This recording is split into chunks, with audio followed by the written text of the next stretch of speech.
Just before we start, have some small housekeeping instruction. Please keep your mobile phones on silent so there's no disruption through the day. If you need any assistance, there are people in the Charcha t-shirt who can assist you throughout the day. And also that your attendee kit has the agenda, and just behind the agenda there is a printed QR code.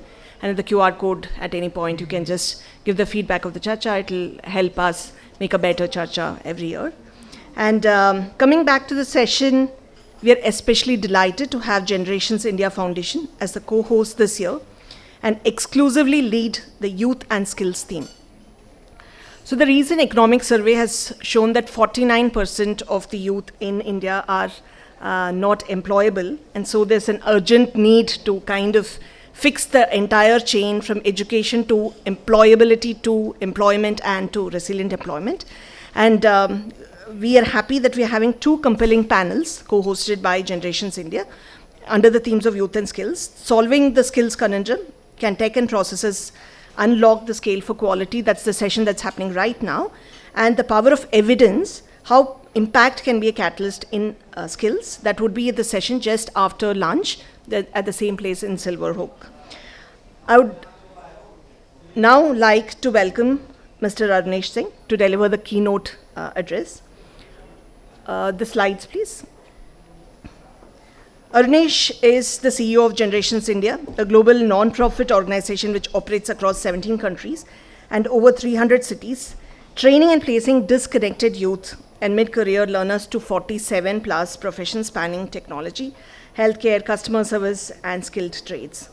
Arunesh comes with nearing 3 decades of expertise in diverse sectors including healthcare, financial inclusion, WASH, clean energy, and skill development, and the best co-host for us to lead this session. Over to you, Arunesh. Thank you so much. Well, good morning, everybody. Thank you so much for making the time to come to our session, which is called Solving the Skills Conundrum, and Can Tech and Processes Unlock the Scale and Quality? Now, I'm not going to repeat data. I think every one of us have heard the data around skilling and how important skilling is in India.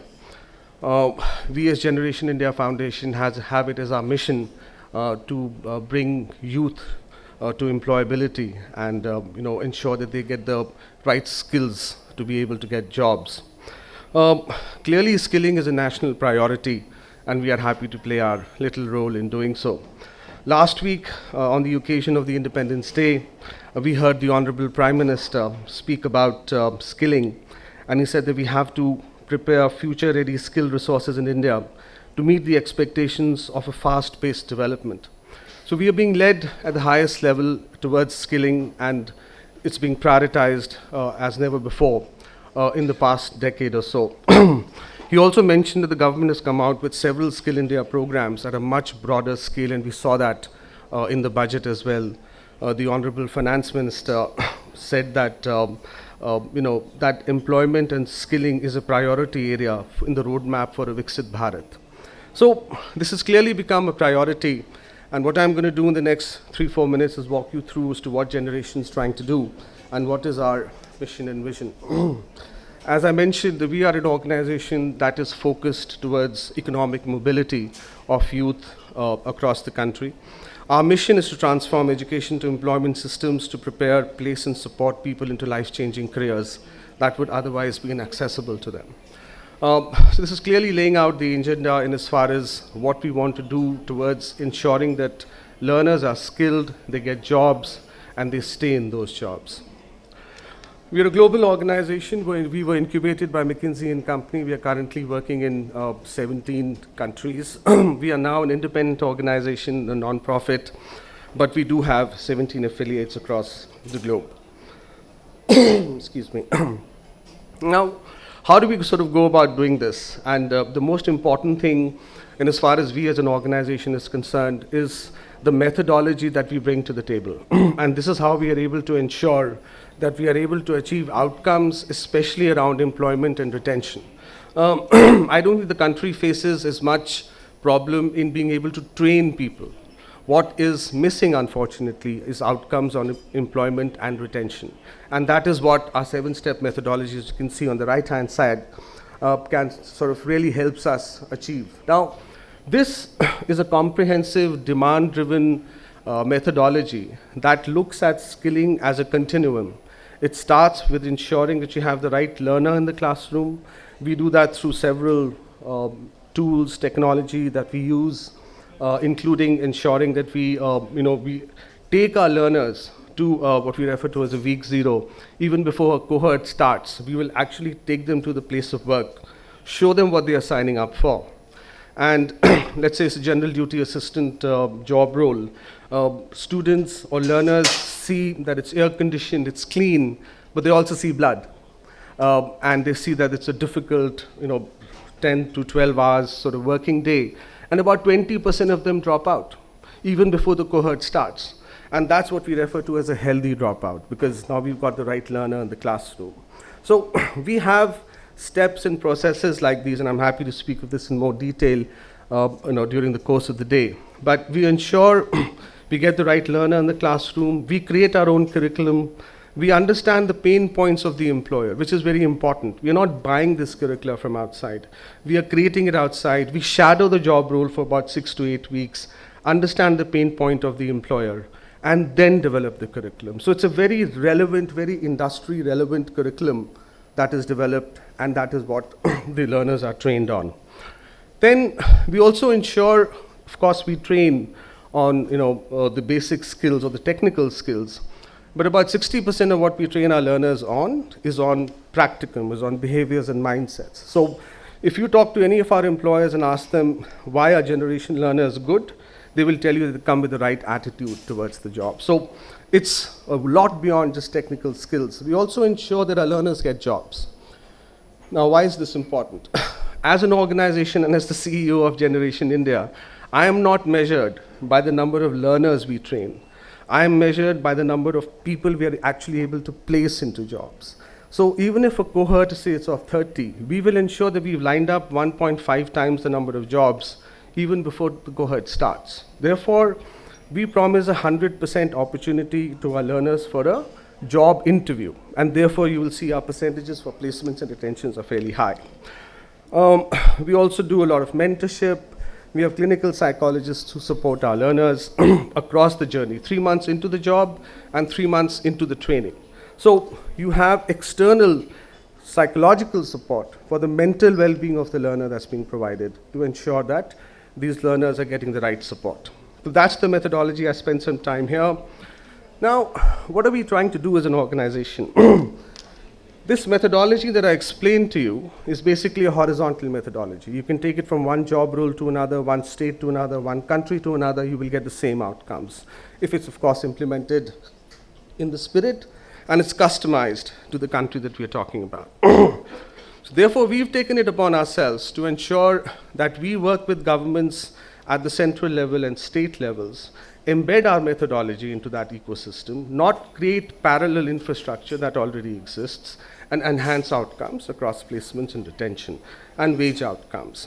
And one of the clear examples of that is Project Amber. This is a partnership that we have with the Ministry of Skill Development and Entrepreneurship and the National Skills Development Corporation, who is actually represented here today. And the idea is to train 30,000 learners, of which we've already trained about 23,000 learners, of which 50% are women. What are we trying to do? We are trying to ensure that placements go up to 70% and retention as at 60% at 3 months and 50% at 6 months.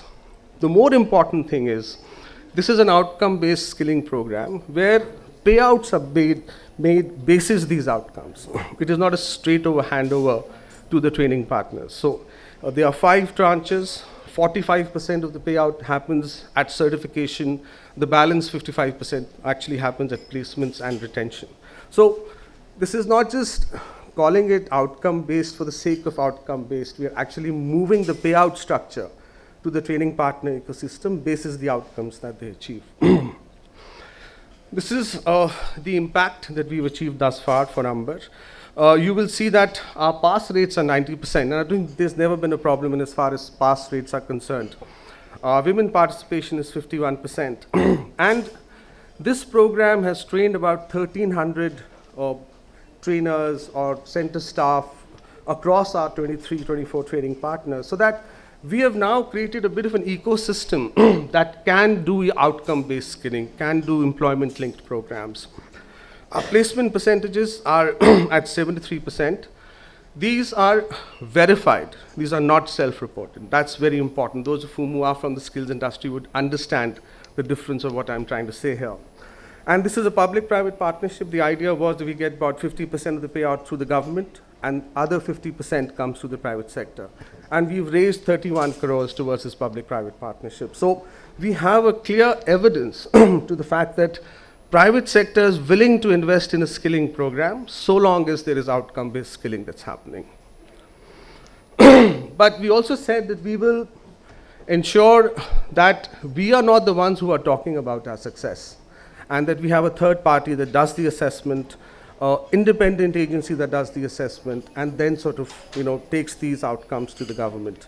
And the idea, of course, was that Amber isn't just a number for 30,000 learners. The idea is to take learnings and failures and successes from here so that this can be then implemented into a larger public DeWitt system. So we had two types of evaluations. This was done by Mathematica. This is one of the largest research agencies globally.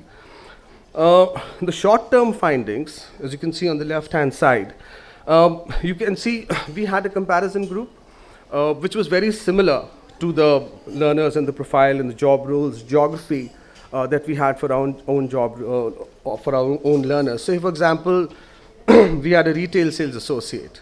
So the comparison group would have very similar, in the same geography, hopefully the same training partner, but at least ensuring that they're the same profile of learners. So we've got a very comparable, if I could say, comparison group. And in the short term, we found that the placement percentage is at 3x, at 66% to the comparison group. 85% of our learners were finding jobs in related sectors. So there's a relevance to what they are doing.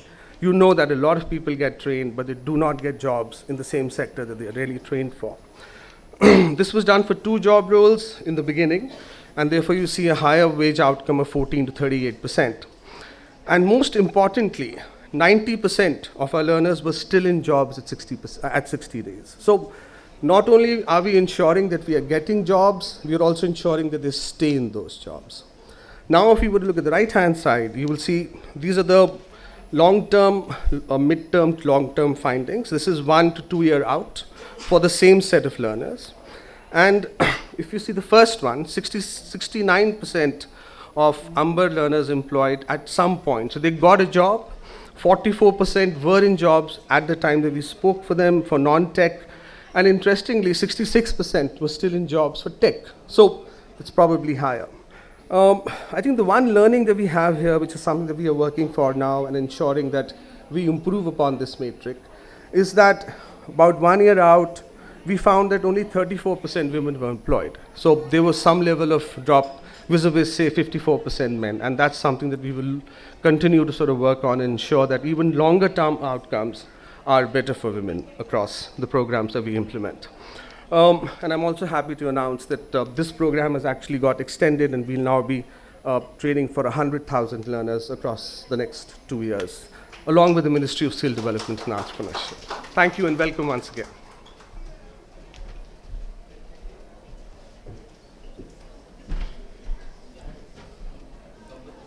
Thank you, Arunesh, and it's always heartening to see the chain kind of coming complete with all the private sector as well, receiving it in the right spirit. I would now like to invite Ms. Deepti Singhal, the Vice President Fundraising and Strategy at Generations India Foundation, to set the context for today's panel discussion and also welcome our esteemed panelists.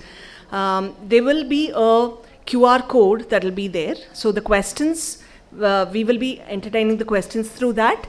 And you can just scan it and put the code, and you can keep posting the questions. And as the time comes, and if the moderator feels there is enough time, they can choose to answer a few questions. Thank you. Over to you, Deep.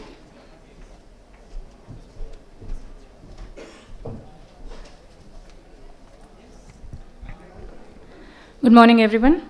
Welcome to today's panel discussion on a topic that sits at the heart of our rapidly evolving industry. Solving the skills conundrum: can tech and processes unlock for scale with quality? As we navigate an era where the demand for skilled professionals is at an all-time high, the challenge of scaling up skilling initiatives without compromising on quality has never been more pressing. With the kind of demographic dividend India possesses today, organizations and governments are under immense pressure to scale their skilling initiatives to meet this rising demand. However, scaling is not just about increasing numbers. It's about doing so in a way that ensures the individuals being trained are well equipped with the right skills, the right knowledge and competencies to thrive in their respective fields. Furthermore, as we scale, we must navigate issues such as maintaining consistency in training across different geographies, ensuring that trainers themselves are well equipped, and leveraging data effectively to monitor and improve outcomes. The stakes are very high. The conundrum we face is clear. How do we bridge the skills gap efficiently, effectively, and sustainably while ensuring that quality is not just maintained but continuously improved? The need for a systemic approach that harnesses the power of both technology and processes is critical if we are to achieve the dual goals of scale and quality. Today, we are fortunate to have a distinguished panel of experts who bring with them a wealth of experience from different facets of the skilling ecosystem. Their insights will help us explore how technology and processes can unlock potential at scale and what it takes to ensure that quality remains a cornerstone of our efforts. To set the stage for our conversation, I invite our moderator, Mr. Ankur Batra. Ankur leads business development at Generation India Foundation with over 16 years of experience in driving growth and forging meaningful partnerships. Ankur Batra leads the charge in creating innovative solutions to address the skills gap and advance talent initiatives. Next, I would like to welcome our first panel member, Mr. Lohit Bhatia.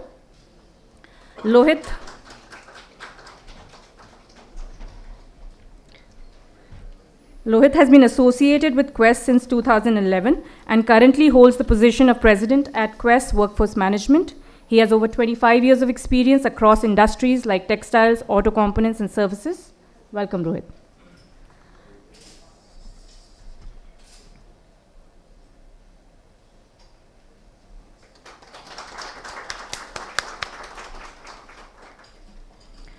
Next, I would like to welcome Mr. Sunil Dahiya.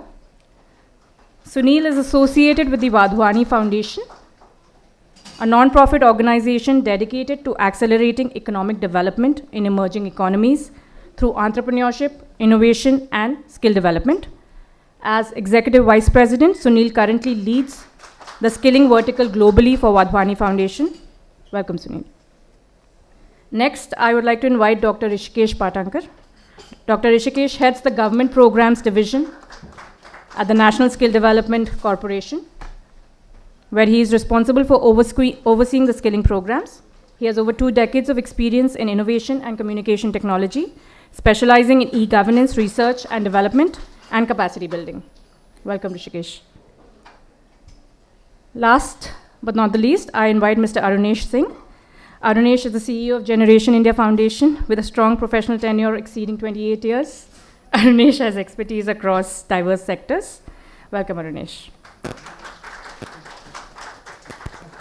Over to you, Ankur. We'll look forward to some insightful discussions. Good morning, all. I hope I'm audible. Great. First of all, thank you everyone for coming on a rainy morning and giving us a full house. That's always a pleasure to see. Today, as we discussed, as Arunesh has set the tone, I think we are here to discuss the skilling conundrum and how tech and processes can help us scale, because it's not only about scaling, but it's also about quality. So this panel, our esteemed guest, would actually discuss how they have been using some of the examples from their own organizations, from the ecosystem, how they've been helping organizations scale at quality, and especially in the skilling ecosystem as well.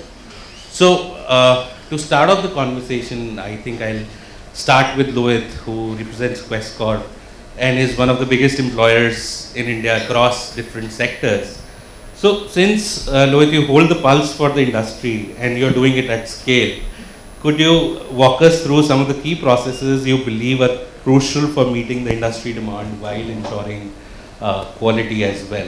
Because ultimately, you know, when you're servicing an industry, I think quality and scale for you is very important. So what are the processes, what are some of the technology systems which you have put in place which help you reach there? So firstly, thank you very much for inviting me to Charcha. Thank you very much for the Safa. If I knew this in the morning, I would have avoided the tie. That could have saved me 2 minutes to choose which one for today. But I think it's brilliant that everybody is on time and we start on time as well. I think the important aspect is, before I go into the question on the quality and the technology that we use, let me just give you a bit of a idea as to what we do at Quest. So we have 3,000 shy of 600,000 people that we deploy with customers. These are 4,000 different customers, which could be Fortune 1,000 companies. They could be India's largest companies. They could be MSME sectors, and across every ecosystem. We deploy workforce in banking. We deploy workforce in retail. We deploy workforce in manufacturing. We deploy workforce in telecommunications, in consumer durables, and in every segment that you could really think about. But even more important than the scale that the company has achieved in 17 years, and it's an Indian company, it's born out of Bengaluru, and then since then we've obviously gone to 8 countries outside of India as well. But 92% of the work that we do happens in India for India. But there are 2 data points which give us even more pride than what I've just told you. One, while you did mention that we are the largest private sector employer in the country, we are the 3rd largest women's employer in the country. So we are, after the TCS and Infosys, we are the only 3rd company in India to have crossed 100,000 mark of women that we deploy. The second data point which we are very proud about, just in the year gone by, ended on 31st March 24, we brought in 166,000 people into formal jobs for the very first time. How is it measured in India? If the employee who comes and joins you gets a UAN number at your place of work for the very first time, that means they were not registered for the purposes of Employees Provident Fund. Hence, you've created that formal employment for the very first time. So what we do essentially every day is we are a stepping stone between informality and formalization. Let me just give you a little bit of a mathematical answer. I think everybody sitting in this room understands, because you're part of the social ecosystem and social fabric of India. But mathematically, let me tell you what formality changes for an individual or for a family. If you're a landless laborer in India, your only go-to is Manrega. And that's been around for many, many years now. That's the most vulnerable section which could be, let's say, out there. You get only 115 days of support from the state for Manrega at 205 rupees on an average. That means in a year, the assured amount that you're earning is 33,000 rupees. It translates to less than 3,000 a month. It translates to less than 100 rupees a day. Let's say in the same village or in the same town, you migrate from Manrega to an informal job.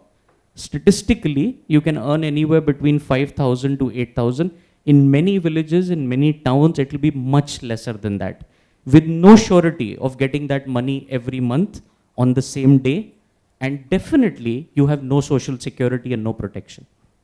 So that's about 5 to 8,000. Even on the higher end of the spectrum, it's just 8,000. The people that we deploy to the customers, on an average, earn 24,500 rupees per month. And that's almost 3 lakhs. It's almost equivalent to what an entry-level fresher BTech gets today in the country from any of the IT services companies.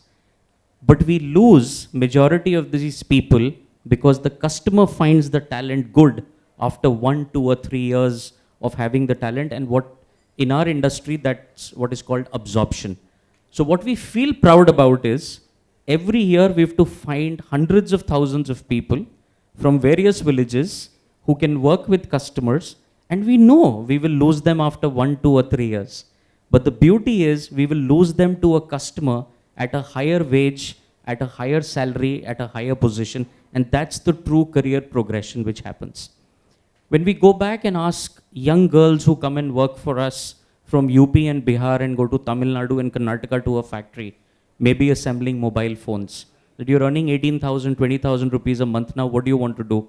Suddenly, you will hear the girl says, I studied only up till 12th standard. The first thing I want to do is all my junior siblings, I will ensure each one of them at least does a graduation, if not a post-graduation.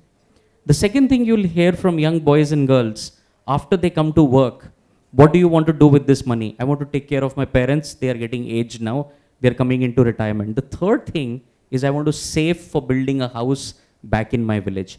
All very, very essential social indicators. But where did it start from? It started from that one transition of an informal job to a formal job. I don't want to scare this room, but let me give you one more data point. India has, on all account, all EPFO, ESIC, everything put together, less than 130 million people who are registered for all sorts of social security. But India has 390 million people in the workforce who are still in informal. This budget, a landmark budget by the way, I've been tracking budgets for 31 years since the liberalization was first announced. Obviously I'm a 74 born, so it's easy for me to track 31 budgets at least. Most of the people in this room are much younger. But the one significant difference in this budget was that it brought employment and formal employment in the center stage. And not just spoke about it, there is an allocation of almost 2 trillion Indian rupees, right? 2 lakh crores, 2 trillion Indian rupees. But if you have to move these 390 million from informal to formal, we will require 19 years from today with same 2 trillion spent every year. In this 19 years, we would have added another 190 million people as people who would have been born, who would be looking for jobs. So no matter whatever your ideas are, India needs it. Whatever your reason for coming here today, India needs it. No matter whether you're doing it at a small scale or a large scale, India needs it. And now there was a little long background that I had to build. Coming to your specific question. See, at Quest, our challenge is not about the jobs that we have to find people. In fact, we have many more. Today morning, I was seeing our Sunday closing report and it says we need 46,000 people to be deployed with customers as of yesterday. Believe you me, this is 46,000 with a truncated number of 70% fulfillment. If we were to aspire 100% fulfillment, we need 65,000 people as of yesterday. There is no month we are able to do more than 50 or 60%. So this brings you to another problem. And the problem statement here is that the person is somewhere, but the job is elsewhere. The second problem statement it brings you is the person has education A, but what the industry is looking for is skill B. They're not looking at education. My daughter's in the 11th standard. She's doing a combination of humanities with commerce and she's continued with her mathematics. Every day she asks me, do you use trigonometry at work? You've been working for 28 years. I said, I'm sorry, I don't. She said, but you've done an MBA. Why don't you use trigonometry? Point I'm trying to make is we're trying to teach people what they may not ever use at work. And that's where, again, the skilling ecosystem and everything that we do. So as Quest, what we do is at every end of the ecosystem, we've embedded technology. The first technology we've embedded is at an applicant tracking system itself. So we get data from everyone. Generation's a big benefit, big donor of data to us, people who are already trained. We get data from NCS, the Government of India National Career Services, about 4 crore. We get data from eShram. We get data from Skill India Digital, SID, the JobX. We get all of this data on one side and we get the demand from the customers on the other side. So first things first, we have to do this matching. The second thing, once a person comes on board, we have to do what is called as a quick onboard. We can't lose that day, that minute. And to do that, we've created something called a paperless onboarding. You have 40 WhatsApp questions coming to you. You could be in a village. It'll ask simple questions like, Aapka naam bataiye, father's name bataiye, multilingual. And at the end of the 40 questions, it'll say, congratulations, you've got onboarded at Quest. Your offer letter will be generated shortly and it will be sent to you. And this is, mind you, in villages and talukas, people are doing it in less than 7 minutes. So that's how multilingual we made it. We've obviously taken it back to the customers and we've created a work app and we've layered it on top of it because this vulnerable section comes to work for the first time. They don't know financial literacy. They don't know financial inclusion. You need to teach them that. You need to navigate them towards how to save money, how to utilize that money to take it to the next level. So we've got a work app on which a dash sits. So at every part of your life cycle within the organization, there's technology which enables you because the volumes that obviously I've shared with you. And last point, our diversity is so massive that till few years ago, the top 8 metro cities used to give a majority of our people's deployment and jobs. The next 100 cities is what we call tier 2. It's mapped to the government of India statistics itself. Tier 3 and below used to be the least. This year's data is a shocking result. Tier 3 and beyond has 36% of Quest's people deployed. Tier 1, which used to be the big metros as we know it, is 35%, and the balance about 24-25% is in Tier 2.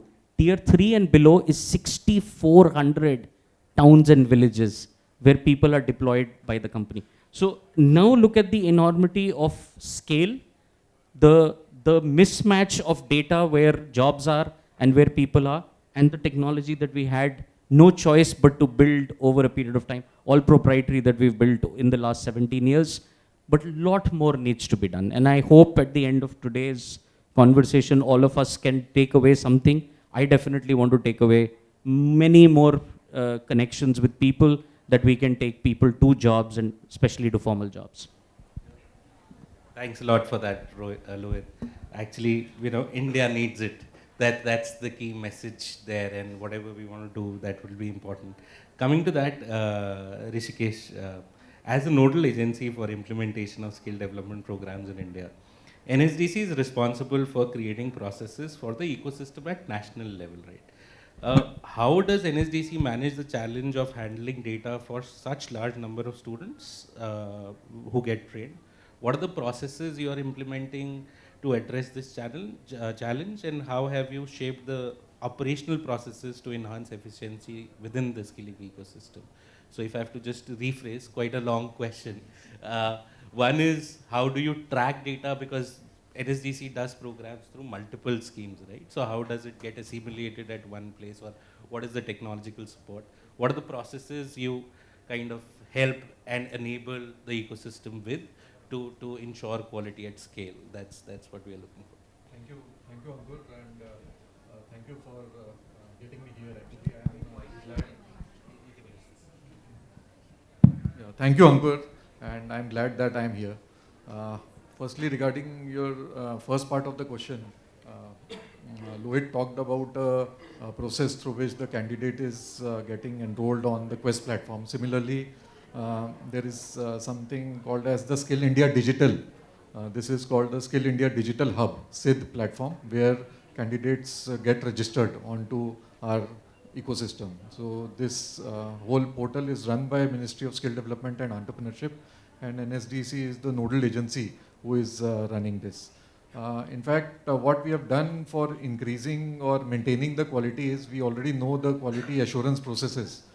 Each process you try to build in the quality so that the end product is quality product, or there is quality control where at the end of the processes you find whether that product matches with the required standards or not, and then it becomes a quality product. So quality assurance and quality control is already there. So similar tactics have been implemented into candidate's journey. Right from the enrollment, candidate is registered on the platform through eKYC, that is, we all know the UIDI, and through which Aadhaar-based registration is done. It is deduplication of the candidate so that candidate doesn't come into the government scheme in next 6 months. That is the framework which is defined. Apart from that, there are multiple state programs which are running. There are multiple CSR initiatives in skilling which are running. There are a lot of fee-based programs where training partners enroll students. And there are multiple programs where international agencies are recruiting from NSDC. So all these candidates are getting registered on single platform called SID, Skill India Digital Hub. It also has a mobile app connected to it, and NSDC, we have a JobX platform as well, as Lohit was mentioning, because we are working closely with Quest as well. So the candidate's journey starts right from the enrollment. So there is a technology framework, it is an auto-scaling server. So because all the centers are actually continuously registering the candidates on the portal.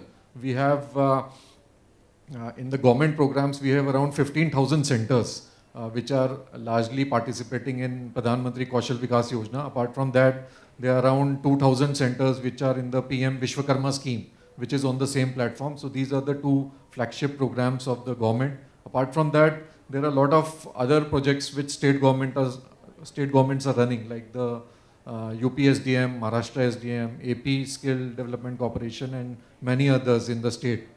So all these state governments also put in the data on the same platform. So we need to have a auto scaling and fail-safe mechanism so that the servers do not go down at any point of time. There is seamless connectivity between the web application and the mobile application, so that a candidate or a training partner or a training center or state government or the district administration gets a seamless view of what is happening.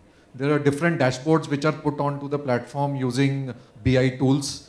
These dashboards basically give you analytical data of how things are working on the ground.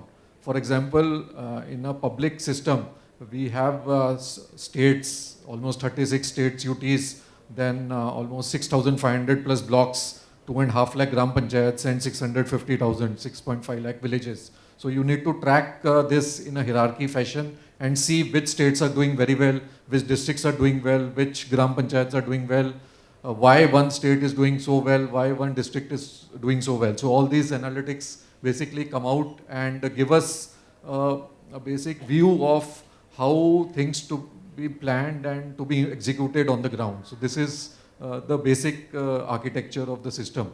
Apart from that, the candidate's journey starts with enrollment, as I said. It is a discoverable platform. Most of the time what we have seen is there is a particular job role or there is a particular course with a training partner or training center, and that candidate is basically automatically enrolled into that batch because it is nearer to home, but it might not match with the skill requirement of that particular candidate. So we have made the platform discoverable so that candidates can actually identify which skill they possess, or they can discover their own ideas and skills and then enroll into a particular program. The quality of trainers also become very important because unless the trainers are trained, they will not be able to skill the candidates. So skilling of the trainers, refresher training of the trainers is very important. Apart from that, during the ongoing training as well, we have multiple monitoring evaluation mechanisms so that we are able to track the training every day. We are able to track the progress of the candidate using their Aadhaar biometric attendance. So that is also inbuilt into the system for all the centers. And once the training gets completed, there is a third-party assessment, which either is a physical assessment in case of Vishwakarma, where we are doing a recognition of prior learning, or there is short-term training which is happening, and the third-party assessor goes to the training center and carries out the assessment. So major problem here is largely online assessments and the pen paper based assessments can do very well.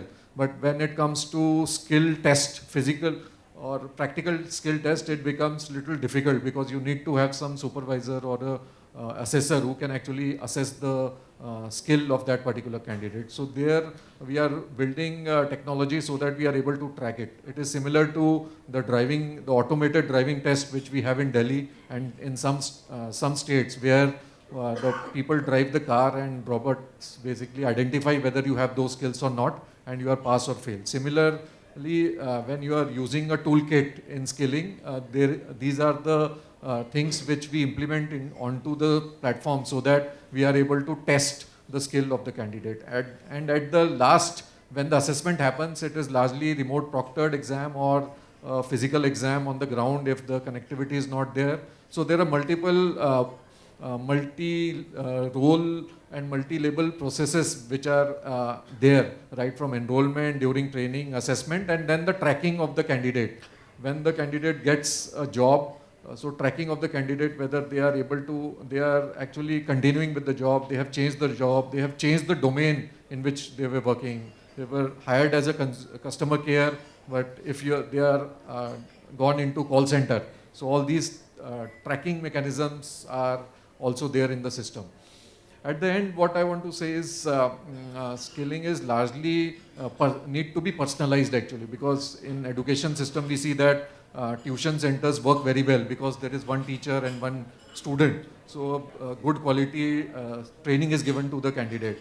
But in large ecosystems such as India, where there are 40-50 candidates in a classroom, there is only one teacher. Similarly, in skilling programs also, there is only one trainer and 50 students. It becomes very difficult to give personalized approach or personalized training to that particular candidate. So if each candidate is given a toolkit, like in Vishwakarma, what is happening is each of the candidates will get a toolkit at the end of the program, so that they are able to practice on that toolkit.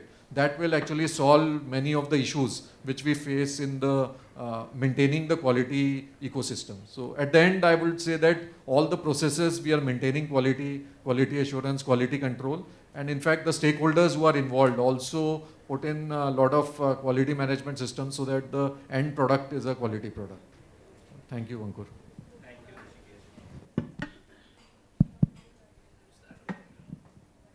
Thank you for that, Rishikesh. And I truly believe SID is one portal which is now assembling all the information which is required by different stakeholders within the industry. Sunilji, Vadhwani Foundation works across the entire skilling continuum, right? Could you share how you are leveraging technology, especially, to ensure quality at scale in your skilling initiatives? That would be super helpful. Sure. Thanks, Ankur, and thanks, Generation India, for giving us this opportunity, and thanks to each one of you. Seated here. So let me give you let's look at it in this way. Let me first give you one line about what Vadhwani Foundation does. We are a global philanthropic organization, and we run in 28 countries. Our primary three verticals is skilling, entrepreneurship, and digital transformation of the government. So these are the three things which we do. Now coming to specifically the question which came in, and looking at the time, see, three key aspects. One side, technology keeps on evolving. Second side, industry keeps on adapting. Third side, academia has to adapt. Now, all these three, if they work cohesive, it's a beautiful system. But every time what happens is technology is at one pace, industry is next pace, and academia is at next pace. And sorry to say, sometimes academia is the slowest pace. So now what happens is this poses a very different kind of challenge. So from that perspective, see, if I give you an example, look at what's happened last just 18 months. AI, we all heard about AI. Then came the word co-pilot. As we are talking, action pilots. Today, conversational AI, AI which can sense your feelings. I'm bored today, so AI will tell you, okay, don't study, don't worry, have a glass of water. Now it can assess that. So one side this is happening. Now other side, there is the student in the classroom. There is a teacher who is training, who is in the classroom or otherwise. Now how can this whole thing be set together? So we at the foundation, we are known as a technology-driven foundation. And what we do is, we are working very closely, in fact, with our partners, with the government, and we are glad we are working with the government as well as private industries to basically introduce co-pilots. I think Sir mentioned individualized, personalized learning is the key. Now if personalized learning, if I call it as personalized assistant, which is nothing but a co-pilot. Imagine on your phone, you have a personalized assistant who talks in your language, who understands you, and who can reply on the basis of your question. Now let me put it in the terms of skilling. I'm sure all of you might have heard about Be My Eyes. This was the first AI co-pilot which was a wonder in the world. A blind person with a mobile phone here is as good as, it's all hearing, but as good as there's a gym, there's a car, stop here, take left, take right. This transformed the first AI application. Now let's move further. Let's come to the education ecosystem. Now if you look at it, use this word Be My, and you are a pilot which is a student, and you have a co-pilot which is called Be My Career Coach. And can this career coach guide you about this job role, which is for 25,000 job roles across the world, and guide you what is needed, where are the jobs? But of course, it depends on data. We'll talk about that later. But can there be an assistant on your mobile? Yes. It's called a co-pilot, which is called Be My Career Coach. Now imagine I'm a student. Be my tutor. Sir just said that, when it comes to tuition, why does it happen that it's a one-on-one learning? So be my tutor. Your own language, your own question, no one is judging you. Neither in the class, nowhere else. You ask the questions, you get the answer. No one says, oh, what a silly question. Nothing like that. So what does it do? It transforms the learner. Now, within the lesson, can somebody answer all the questions? So be my tutor. Tutor will answer all your questions. That's within the lesson. Let's come one step forward. Let's come to, please prepare me for interview. Be my interview coach. Now you tell your mobile, I'm going for this job role in this country, in this company, maybe also a day, sometime in future. And it prepares an interview questions for you. In English, in Hindi, in Bangla, in Tamil, in Telugu, whatever you want. And it conducts an interview and gives you an immediate reply.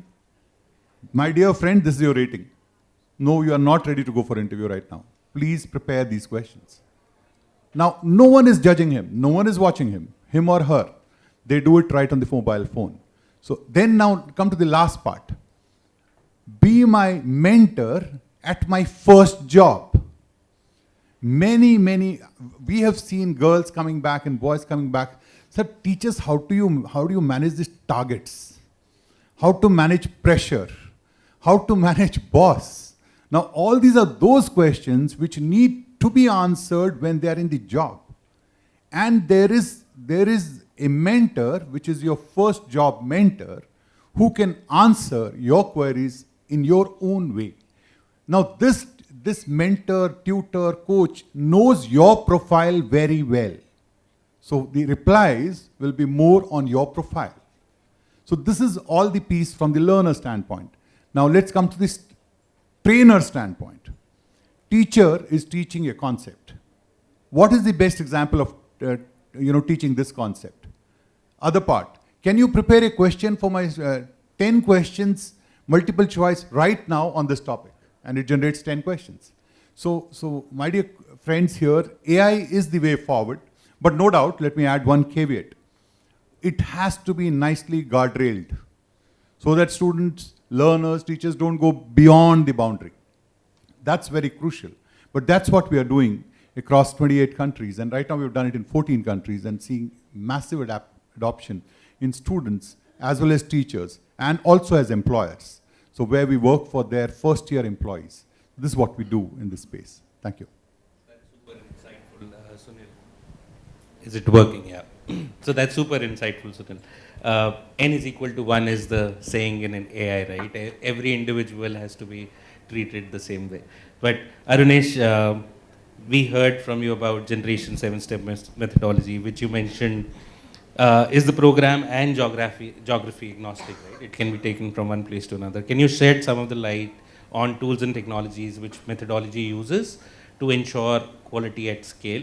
And I would request all the panelists now, we have like 2 to 3 minutes per question. Yeah. So I'll be super quick. But thanks for the question. So you've heard the government's nodal agency, you heard the donor perspective, you heard an employer perspective.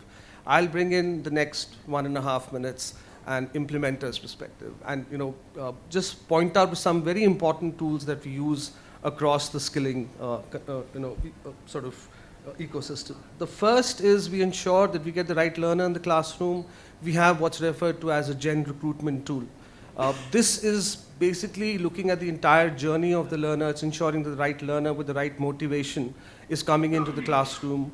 We are able to tell you the exact health of the learner, both academically as well as mental health, across the training of 3 months, 4 months, depending upon the length or duration of the course. So we got the right learner in the classroom. Then we also ensure that we have tools like Torch, where we are able to monitor our trainers, because everybody's talking about the learner, there's very little being spoken about the trainer. And therefore we have, we are able to teach back, we are able to see, real time, the actual performance of a trainer, a classroom that's actually going on, at that certain point in time. So right learner, right kind of training, right kind of motivation for the trainer. And then we also have, and we're very proud to say this, that we have for the first time for tech roles been able to get 100% online training in a public TVET ecosystem. This is an ecosystem first.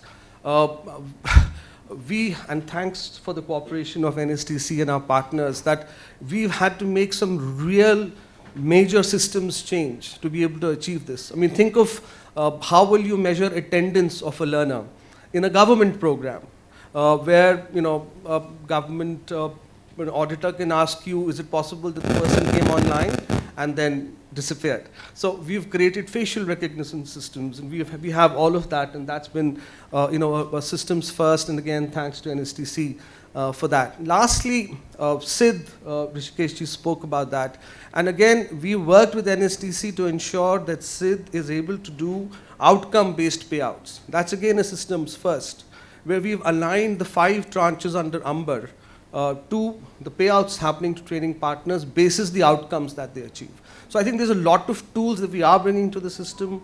Of course, this is just a few, there are many more, but for the paucity of time, and I'm happy to speak of this as we go forward into the day. Thanks.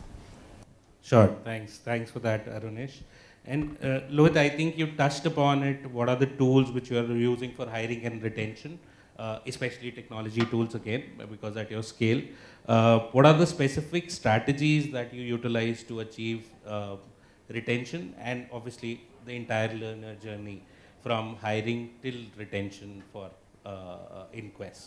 I think some of the points are very common to what you've been hearing since morning from the panelists. One, mentorship becomes extremely important when they get to their first job.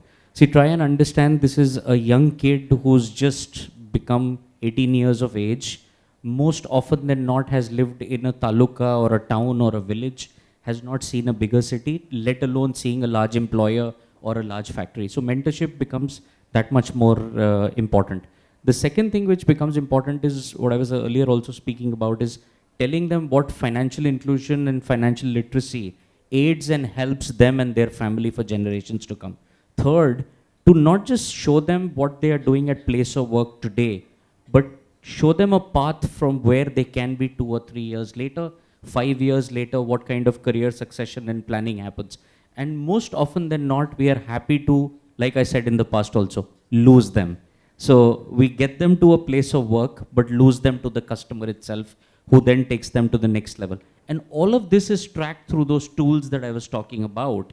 I think the subtle shift that entire India's skilling ecosystem needs to make is the point that you've been making in your presentation as well as now, is we have to go away from obsession of only skilling and certifying people to the obsession of employability and employment. And if for that we have to probably decide that every Indian should get life skills, that is more important, then on-job training which happens at the employer premises, that's the most relevant that can happen as far as catching up with technology is concerned. Because no skill center can ever catch up with the technology that the customer out there really essentially uses. So I think if you keep these aspects in mind, we are fast getting there, at least in programs like Amber for sure. Absolutely. Thanks for that, Lohit. And Rishikesh ji, for NSDC, how are different stakeholders brought at the same platform, and how are you, using that platform to manage quality at scale? Including stakeholders like a learner, training partner, funder, government, implementation partners. So how are you, building those processes to bring them on the same platform, and how can they enable quality at scale? Yeah, so I talked about the SID platform. All the stakeholders, right from the candidates, relatives, their brothers, sisters, then the trainers, the assessors, the training centers, training partners, industry associations, government, central government, ministries, departments, state governments, state agencies, international organizations. All these are brought onto the same SID platform. We have different modules through which all these stakeholders are brought onto the platform. Apart from that, there was a big initiative when Dr. Dharmendra Pradhan was the education as well as the skill minister during the last regime, where he brought the whole education system into skilling.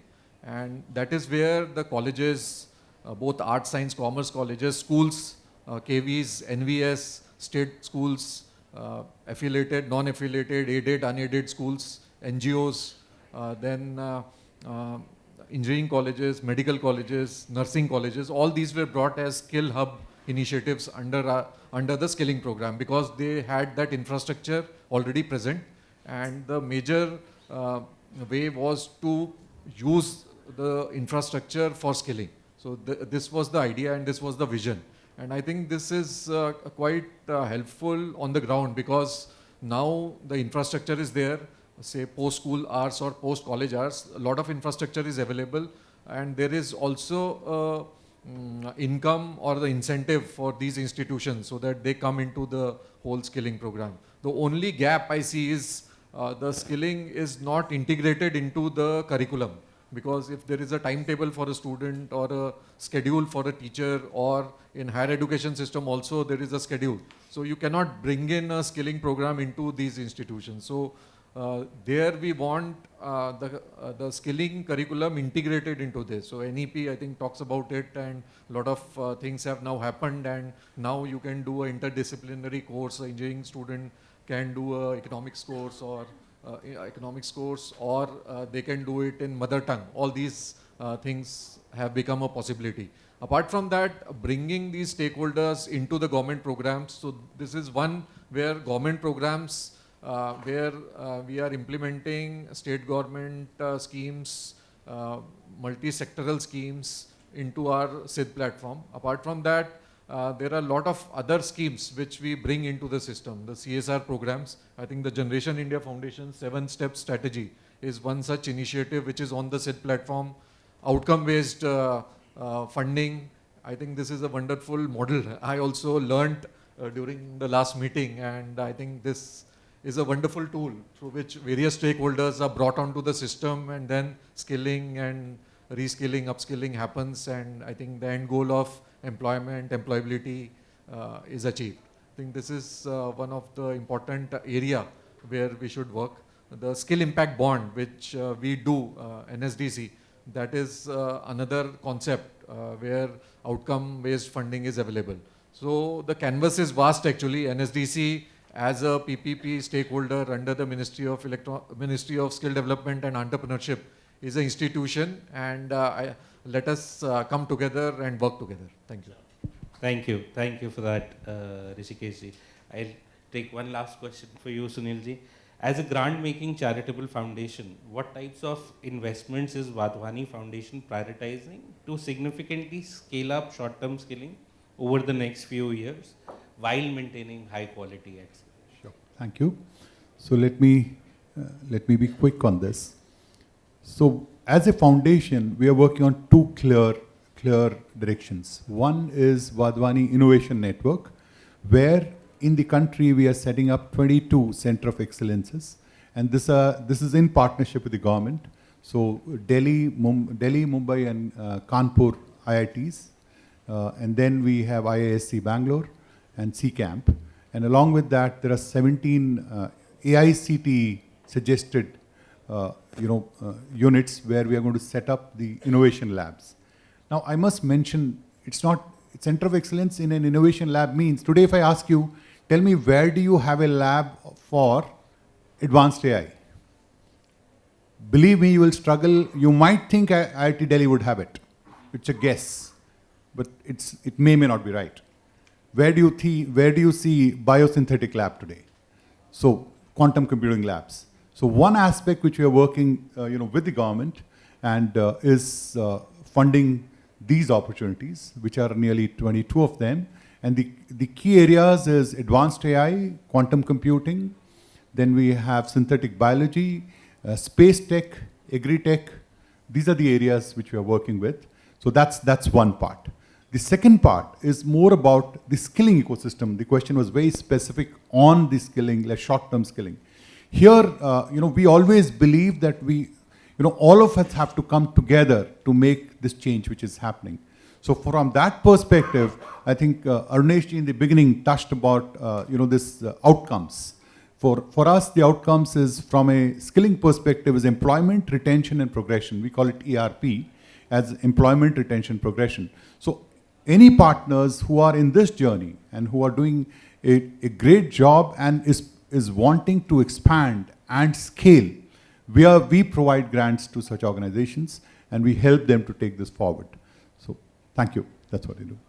Sure. Thanks for that, Sunilji.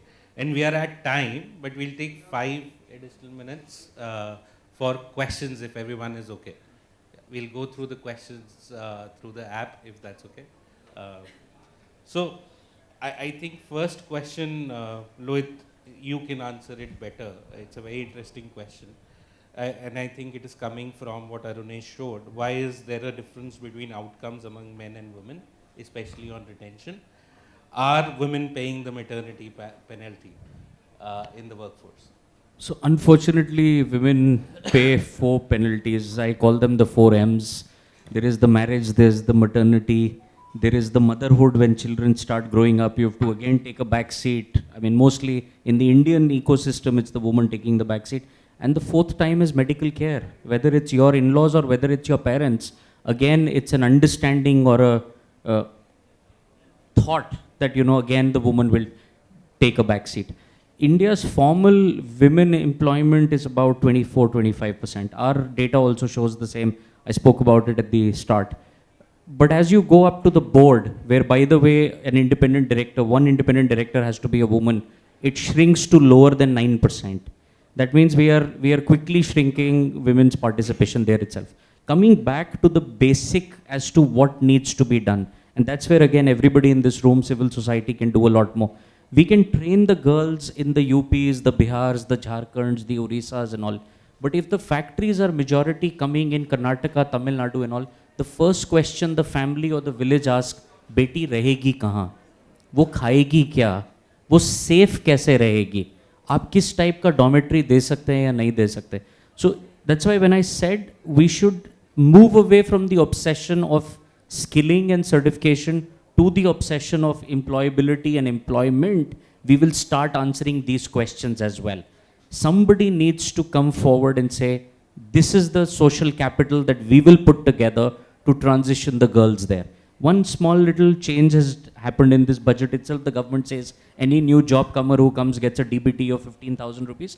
That is in some ways trying to answer that problem. But the government cannot answer every problem. As civil society, as private sector, we also have to answer a bunch of things as well. So one big differentiation is this, the social bias itself and the various breaks a woman needs to take. But unfortunately, that's what we are facing right now. The demand for girls, by the way, from most employers today exceed the demand for boys. So in most job descriptions, it says preferably we'll take 70% or 80% girls. We're not able to find enough girls who are willing to take those jobs, and that's when boys land up, taking majority of the jobs, and they are also willing to relocate easier. They're willing to go to other states easier and all. So I think if we put together these 2-3 issues and specific problems to the issues, we can solve for the women labor force participation as well. Thanks for that, Lohit. Sunilji, there is a question specifically for you. Very interesting. With solutions increasingly becoming tech-driven, how do we balance the need for building socially well-connected individuals? Is tech replacing human beings? Yeah, actually, this is, this is always this question comes up. And, this was exactly the question when, you must have heard this as well, when internet came. When any revolution happens, this is what is the first part. No doubt, in the beginning, it will always look like, oh, if this happens, what's going to happen? Now, imagine when I was talking about guardrailing is one part. Ethical use, misuse, that aspect of technology advancement is the second part. But does this mean there is no collaboration? No. There is digital collaboration, which is face-to-face, which is students are in the classroom, but using technology by which they can move faster. But of course, I always say this, co-pilot is a co-pilot, pilot is still the learner, and the teacher is still the pilot. Co-pilot is a co-pilot who's going to help the teacher. So it is always, there is a pilot which is not getting replaced at all. See, these aspects, I'll give you one very good example. I was in US, Walmart showroom. What happens is, if you have to rearrange products depending in the showroom on the basis of weather forecast, right? A team of 15 people sit down together and then they plan out, next month, first go, this will be in the front, this color will be in the front, these products will be in the front, this will go back. Now imagine, you apply AI, close the shop in the night, robotic arms do it by the morning, by looking at the weather forecast themselves, looking at what kind of food should come in the front, what should go at the back. Now suddenly what this question would mean, oh, what happens to those 20 guys? Now those 20 guys are handling 15 such units with more efficiency, with far more customer coming together. So the kind of roles, kind of jobs which will emerge will be completely different. That's the aspect. So no doubt, but always I'm with your question. Always, keep that boundary which has to be kept in. Thank you. Great. Thanks for that. I'll take one last question looking at time as well. And again, a very genuine problem. How can we ensure, and Arunesh and Rishikesh ji, probably you can take a stab at this. How can we ensure quality and consistency in skill development programs despite internet connectivity issues in tribal areas of India? Because we are talking about technology-led, we are leveraging technology, but there is a vast majority of India which still faces connectivity issues. So, your views, Rishikesh ji, or Arunesh, how can we use that? So, for the tribal areas, I think the SC/ST sub-plan is already there. That is an inbuilt mechanism in the Government of India where there is specific reserve funding for the projects to be taken up. Similarly, in skilling ecosystem also, there is a SC/ST sub-plan where the tribal areas are basically identified and then delivered, all the programs are being delivered. In fact, after the BharatNet connectivity, almost 2 lakh plus Gram Panchayats are up. So there is very little areas where there is no connectivity, largely in hilly areas in Lahaul Spiti, some parts of Himachal, Lahaul Spiti, then Leh Ladakh, some parts of it, in Jammu Kashmir, in the northeastern side, some states. There is low connectivity. Apart from that, most of the things are covered with the BharatNet. Apart from that, there are 2-3 other major players who provide connectivity. With all this, we have given flexibility for all skilling programs to happen on the ground. So I talked about pen and paper based assessments, the physical training happening where trainers are there. So it's a multimodal kind of system. As we adapt, we need to provide multimodal system of training. It can be offline, it can be online. It is a hybrid model. So, and government also accepts it. Like Arunesh ji was saying that initially skilling was only physical, but now they have allowed online, or there is a trainer who can actually train for 3 batches simultaneously. So those kind of initiatives government is also accepting and coming out. And whenever there is practical problems, those interventions have happened, and the whole ecosystem has responded positively. Not much to add. I mean, you've basically said that it's perceived that there is vast parts of India that do not have connectivity. That has vastly changed. But from a skilling perspective, I think there are solutions. So you can move to synchronous, asynchronous, but some sort of trainer-led models, and then some level of self-learning as well. I would also take this problem a little further. From the trainings that we do, especially online, the problem isn't as much on connectivity. It's essentially two levels. One is, do these learners have mobile phones or tablets? And we found about 10 to 15% who do not. And we are able to get CSR donations to be able to provide them actual physical, physical mobile phones or tablets to be able to undertake these trainings. The other problem, which is bigger, is a top-up, because they don't have the financial wherewithal to be able to sort of use that connectivity even if it's available. And therefore, to be able to get learners attracted to do online training, we've had to provide and work with our donors to provide top-ups through large-scale partnerships with telecom companies. I think those are some of the problems that we are facing more on online kind of training rather than connectivity not being available. I think that's a problem that is solvable from a scale perspective.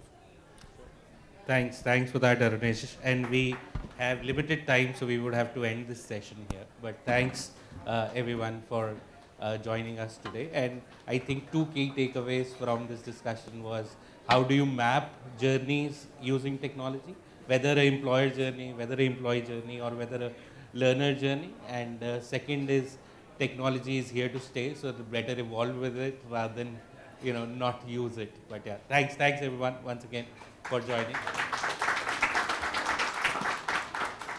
Please keep sitting. This one I've got to do. Yes, so that gives us a minute more. This is an amazing panel. I think it was very beautiful to see the government, the civil society organizations, and the private sector coming together to give the youth of India the power to dream. I think that's very beautiful.